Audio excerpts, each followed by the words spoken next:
Alright. Ito yung sa kagandahan naman mga kapiksi, ito talagang mamamanifest nyo yung mga pangarap nyo mga kapiksi, especially kung pangarap nyo yumaman, umunlad, umasenso. This is abundance of money guys, no? Abundance of money, wealth, riches. For some of you, maganda naman yung kalagayan ng pang-financial na aspeto ng buhay nyo. Hindi kayo masyadong namamroblema. Very financially secure and stable naman kayo guys. And for some of you, again, no, parang unti-unti yung natutupad yung mga pangarap nyo. And kasabay nito, yung pag-asenso ng inyong pamumuhay pagdating sa kaperahan.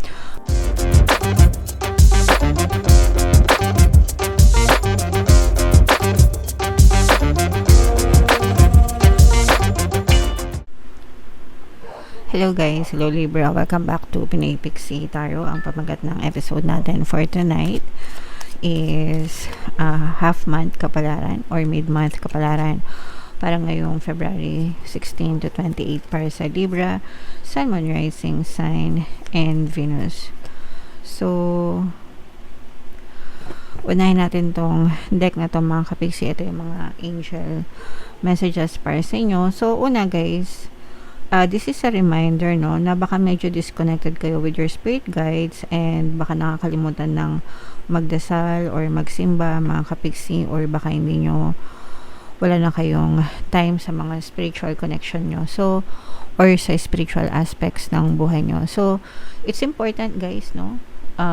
Kung importante na magtrabaho tayo, importante na malusog tayo, importante din na matibay yung ating spiritual connection with our spirit guides and with the universe mga kapiksi. In the first place, we are all spiritual entities trapped in a human form mga kapiksi, or we are all spiritual beings. So, mas lalong dapat na maganda yung connection natin with our spirit guides. So, this is a reminder mga kapiksi na baka nakakalimutan nyo ng magdasal, nakakalimutan nyo ng magsimba. So, kahit na ilang minuto lang sa isang araw, magdasal kayo guys, no? Give thanks for everything that you have.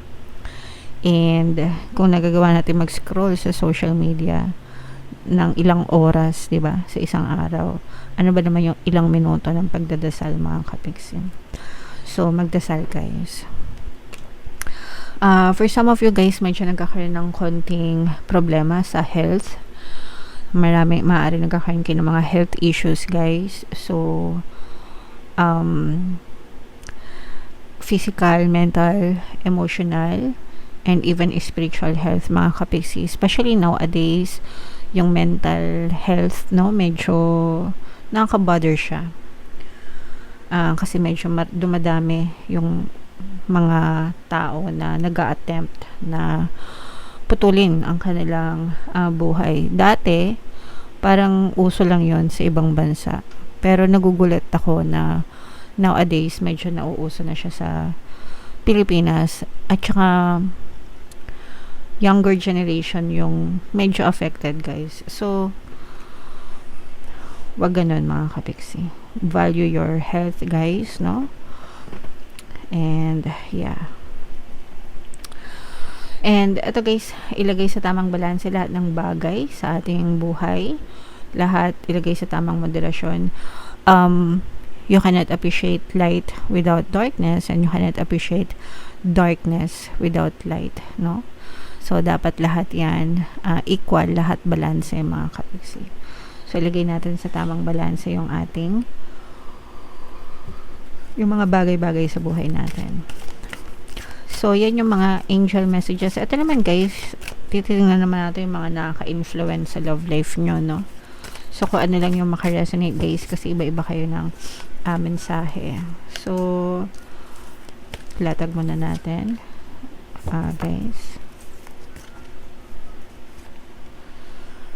Alright, so for some of you guys, maaring may yung mga children, mga kapiksi, kung meron kayong mga anak, maaring nakaka-apekto sila sa relationship nyo. Maybe in a nice way. Guys, it could be in a nice way or it could be in a wrong way. Especially ito guys, na nakikita natin past energy. So, or past love. Let's say for example, naghiwalay kayo ng person mo. But meron kayong anak, no? So, pwedeng nagkakaroon kayo ng connection dahil sa mga anak dahil sa financial support. So, ito yung nagsisilbing connection nyo with your past lovers, mga kapiksi, especially kung meron kayong anak. So, yung parang financial support para dun sa mga babies nyo, di ba? So, maganda yan kasi kahit papano, hindi dapat naapektuhan yung mga bata at saka karapatan nila yung mga financial support. Yung iba sa inyo guys, feeling ko naman pinaglalaban nyo, no? Kumbaga parang you're not doing it para sa inyo, pero you're doing it para sa mga anak nyo, mga kapiksi. Kasi let's say kaya nyo naman magtrabaho, kumikita naman kayo, pero iba pa rin na dapat nagbibigay sila ng financial support dun sa baby nyo kasi para sa anak nyo naman yun, mga kapiksi. So okay lang yan, ipaglaban nyo yan guys. Hindi naman kasalanan ng mga bata na pinanganak sila na magkaroon ng problema yung kanilang mga magulang, di ba? So, fight for what you think is right para sa mga babies nyo guys, okay? Alright, so yan yung mga nakaka-apekto sa love life nyo, mga kapiksi. So, shuffle natin to guys, hanapin natin yung energy ng Libra habang sinashuffle ko to. Panoorin nyo muna yung video natin regarding sa ating paano mag-manifest ng abundance video course. Kapiksi, sawa ka na ba sa mga struggles at hirap sa buhay mo? Masipag ka ba at masikap sa buhay ngunit hindi ka pa rin umaasenso? Ilang beses ka na bang nag-attempt magnegosyo at mag-invest pero palagi ka pa rin nalulugi? Sa pagkakataon na ito ay maaaring may subconscious beliefs ka na nagiging balakid sa iyong pag-unlad at pagyaman. Introducing, paano mag-manifest ng abundance video course. Dito ay matututunan mong ma-overcome ang mga balakid mo para tuluyan ka ng umunlad, umasenso, sumagana, maging matagumpay, successful at maswerte sa iyong kabuhayan, pera, trabaho, negosyo sa lapi at kaperahan ng bonggang-bongga. Dali, mag-send na ng email sa pinoypixie@gmail.com at simulan na ang iyong pagyaman ngayon. Alright, so sa lahat ng gusto mag-avail ng course guys, meron tayong paano mag-manifest ng abundance video course, paano mawala ang third party, at magkaroon ng harmonious na relationship, paano pabalikin si ex or vice breakup. Sa mga interesado guys, mag-send lang kayo ng email sa pinoypixie@gmail.com. And sa mga naghanap ng pampaswerte na lucky charms or bracelet guys, sa Venturin tsaka si Trin, ito guys, mamingkita kayong link sa description box. Available na rin guys yung ating money shaker jar, pampaswerte din yun guys. Sa mga gusto mag-avail, check nyo lang yung description tsaka comment section. So, Libra, kayo ay represent ng Queen of Swords. Meron din ditong presence ng another earth sign, mga kapiksi, Capricorn, Taurus, Virgo, at saka another earth sign, Aquarius, Gemini, Libra. So, for some of you guys, maaring may ganyang element kayo sa inyong natal chart, or you may be dealing with other signs na maganyan sa kanilang natal chart. So, sa negative guys, nakikita natin na may mga problema kayong pinagdadaanan. Pero ito'y patapos na. At saka ramdam ko yung pagod nyo, mga kapiksi, no? Parang you are so tired, you are so exhausted. Kumbaga, burnout, mga kapiksi. So, I think kailangan nyo magbakasyon or mag-unwind ng konti. Kung may mga leave kayo guys sa trabaho nyo, subukan nyo mag-avail ng mga leave, mga kapiksi, para makapagpahinga kayo kasi kapag ito'y grumabe, maaring maka-apekto ito sa inyong kalusugan guys. So maaring mag-suffer yung health nyo kapag sobrang pagod, sobrang stress, sobrang burnout, mga kapiksi. So pahinga-pahinga din guys kapag may time, okay? Alright, ito'y sa kagandahan naman, mga kapiksi, ito talagang mamamanifest nyo yung mga pangarap nyo, mga kapiksi, especially kung pangarap nyo yumaman, umunlad, umasenso. This is abundance of money guys, no? Abundance of money, wealth, riches. For some of you, magandang-maganda naman yung kalagayan ng pang-financial na aspeto ng buhay nyo. Hindi kayo masyadong namamroblema, very financially secure and stable naman kayo guys. And for some of you, again, no, parang unti-unti yung natutupad yung mga pangarap nyo, and kasabay nito yung pag-asenso ng inyong pamumuhay pagdating sa kaperahan. Mamamanifest nyo itong mga bagong opportunities. Itong mga bagong opportunities na to, ito yung magiging tulay or daan para mag-manifest yung mga dreams nyo, no? Para mag-manifest yung mga dreams nyo. So, ibig sabihin guys, the universe is answering your prayers. And kapag ka may mga opportunities na dumadating, so just keep on praying, keep on affirming, and palagi ko nga sinasabi sa inyo guys na kailangan focus tayo sa mga good intentions natin guys, and sa mga manifestation para talaga mag-manifest yan, mga kapiksi. Okay? Alright. And may mga good karma din na maaari kayong ma-experience, kaya talagang nananagana kayo. At saka ito guys, parang feeling ko destiny nyo ito. Itong pangarap nyo guys, no? Parang nakatadhana talaga na mangyari siya ngayon, no?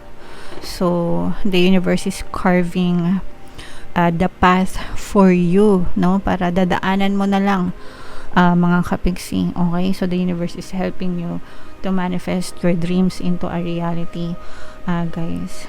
And ito guys, this is also a good energy when it comes to love. This is a new romantic relationship guys. So, mag-resonate ito most likely sa mga single at saka doon sa mga ready na in a relationship. Yung iba, from situationship, diba? From situationship or friendship, ganyan, maaari siyang maging love connection guys. Okay? So, i-mind nyo na guys yan. Ito, this is no beginning din sa love at saka sa kaperahan guys. No? Sabi ko nga sa inyo, may mga opportunities na dumadating sa inyo mga kapiksi, no? Pagdating sa kaperahan at saka dun sa pagtupad ng mga pangarap nyo mga kapiksi. So, magiging maganda talaga yung status ng inyong kaperahan guys. Mag-ingat kayo sa mga conflict. Yung iba guys, may mga conflicting thoughts kayo. Kumbaga parang yung iba sa inyo, parang pag sinabing conflicting thoughts guys, nagdadalawang isip kayo, may mga duda kayo, especially sa mga gagawin nyo sa kaperahan nyo, no? Sa kabuhayan nyo. Parang medyo reserved kayo. Ibig sabihin, hindi kayo basta-basta. And okay lang naman yun guys, para sa akin, no? You have to protect your assets, diba? You have to protect yung inyong pamumuhay, every decision that you need to make. Pero, wag din kayong over sa duda, over sa takot guys. Kasi yan din yung papatay sa mga pangarap nyo, no? Imbis na malakas yung loob nyo, palagi na lang kayo nagdududa, diba? So, wag din ganun mga kapiksi.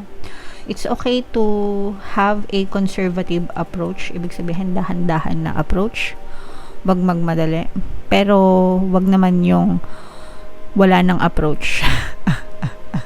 Dahil sa sobrang takot, hindi na kumilos, no? So, wag ganun mga kapigsi. Alright? Okay, so ito guys, i-mind nyo na itong mga no opportunities sa love, sa money, abundance of wealth, riches, itong mga dreams coming true, mga manifestation ng mga dreams nyo guys, no? I-mind nyo na yan sa comment section mga kapigsi. And comment down below guys if naka-resonate kayo. Ito yung ating 2026 kapalaran. Ito naman yung ating success stories ng paano mag-manifest ng abundance video course. Thank you for liking, sharing, and subscribing guys. See you next time. I love you all. Have a nice day. Bye-bye.